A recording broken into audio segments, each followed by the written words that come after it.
இதற்கு நடுவில் சக்தி தரு ஜோடிக்கு கல்யாண நாள் வந்தது. ரிஷி அவளை கல்யாண நாளுக்கு எங்கேயாவது வெளியே அழைத்து கொண்டு போயிட்டு வா, வீட்டிலே அடைந்திருக்கா. உங்களுக்கு கல்யாணம் ஆகி 1 வருடம் முடிய போகுது.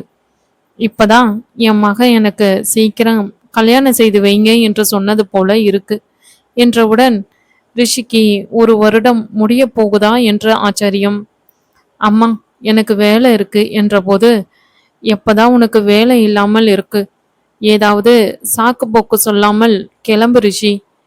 3 நாள் பயணமாக கொடைக்கானல் போகலாம் என்று முடிவு எடுத்தான். அலுவலக டென்ஷனில் அப்பப்ப இப்படி போனால் நல்லாதான் இருக்கும் என்று கிளம்பினான். தாமரைக்கு இப்படி தனியா எங்கேயாவது போனால் மனசு விட்டு இருவரும் பேசுவார்கள் என்ற எண்ணம்தான். நம்ம சக்தி ரிஷி பற்றி என்ன நினைத்தீர்கள்? அவளிடம் ரிஷி பட்டும் படாமல் கிளம்பு என்று கூறி சென்றான். அத்தை சொன்னதால் தான் கிளம்பினான். இவனுக்கா என்னை அழைத்து செல்லணும் என்று அவர்கள் தோணல. இந்த லட்சணத்தில் கொஞ்ச நாள் முன்னால் என்ன வேண்டும் என்றாலும் கேளுன்னு பில்டப் வேற செய்தான். இவன் கூப்பிட்டு போடன் நான் ஏன் போகணும், நான் போகல என்று வீம்பாக இருந்தாள். ரிஷி அவளிடம் ஒரு முறை கூறினதோடு சரி.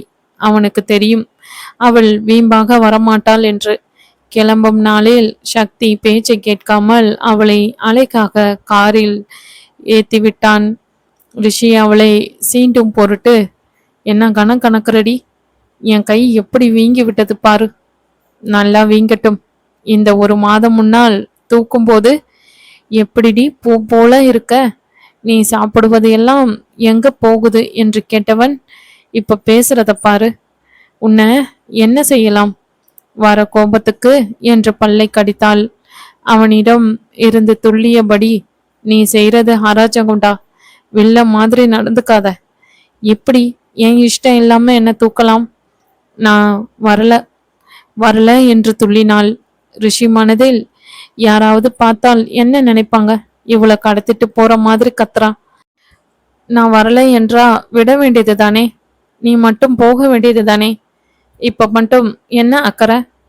உனக்காக என்னை அழைத்து போகணும்னு தோணல. நான் வரவில்லை என்று காரில் சக்தி மட்டும் பேசிக்கொண்டு வந்தாள். இத்தனை சொல்ற, கொஞ்சமாவது ஒரு ரியாக்ஷன் காட்டுறானா பாரு.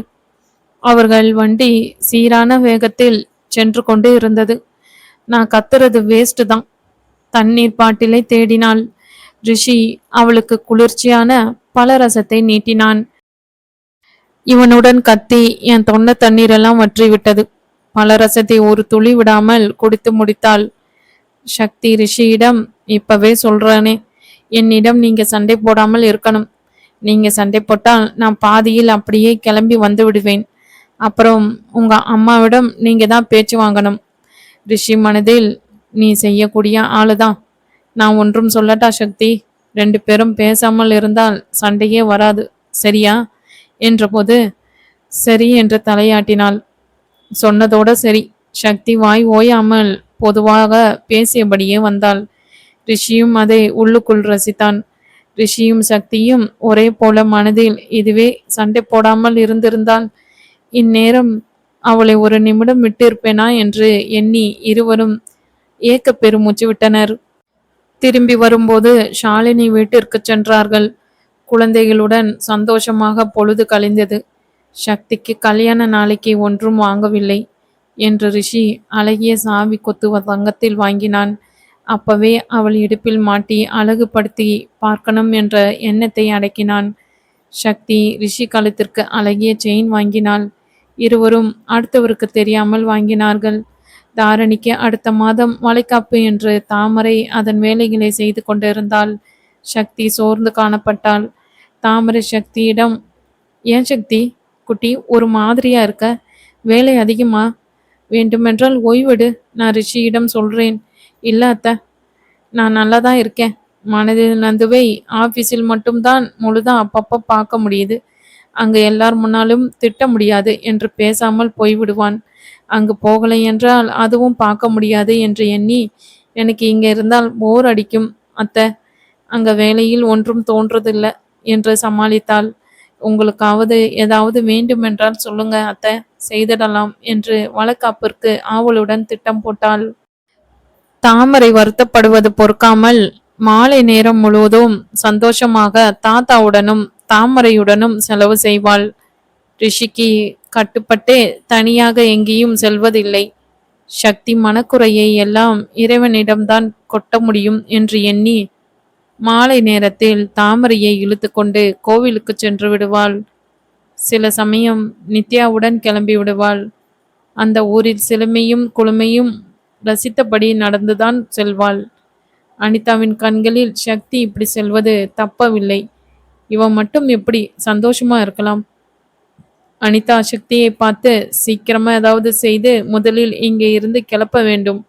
இந்த பாண்டி பேச்சு செயல் எல்லாம் சில சமயம் சரியில்லை என்று அனிதா கோபமானாள். நித்யாவிற்கு அடுத்த 2 மாதத்தில் திருமண ஏற்பாடு செய்திருந்தார்கள். அவளுக்கு துணி தைக்க கடைக்கு செல்ல என்று அவளுடன் நேரத்தை போக்கினாள். ரிஷிக்கு ரவி மீது கொஞ்ச நாளாகவே சந்தேகம். அவனை கண்காணிக்கும்படி கூறியிருந்தான். இவனுக்கும் எனக்கும் என்ன பகை? எதனால் இப்படி செய்கிறான்? அவன் போக்கிலேயே சென்று கண்டுபிடிக்கலாம் என்று ரிஷி தூண்டிலை வீசி காத்து கொண்டே இருந்தான். இப்பொழுதெல்லாம் ரிஷியும் இரவு தூக்கம் வராமல் உடல் வெகுநேரம் கொண்டு தண்ணீரில் நீந்தி வெகுநேரம் நடைபயின்று தோட்டத்தில் உலாத்தி களைத்த பின் தான் அறைக்கு வருவான். அவன் வரும் வரை கண்ணை மூடி படுத்து கொண்டு இருக்கும் சக்தி அவன் வந்து படுத்த பிறகுதான் நிம்மதியாக உறங்குவாள். பேசினால் சண்டை வரும் என்று இருவரும் பேசாமல் இருந்தார்கள். ரிஷி சக்தி சோர்ந்து இருப்பதை பார்த்து, ஏன் என்னமோ போல இருக்கிற?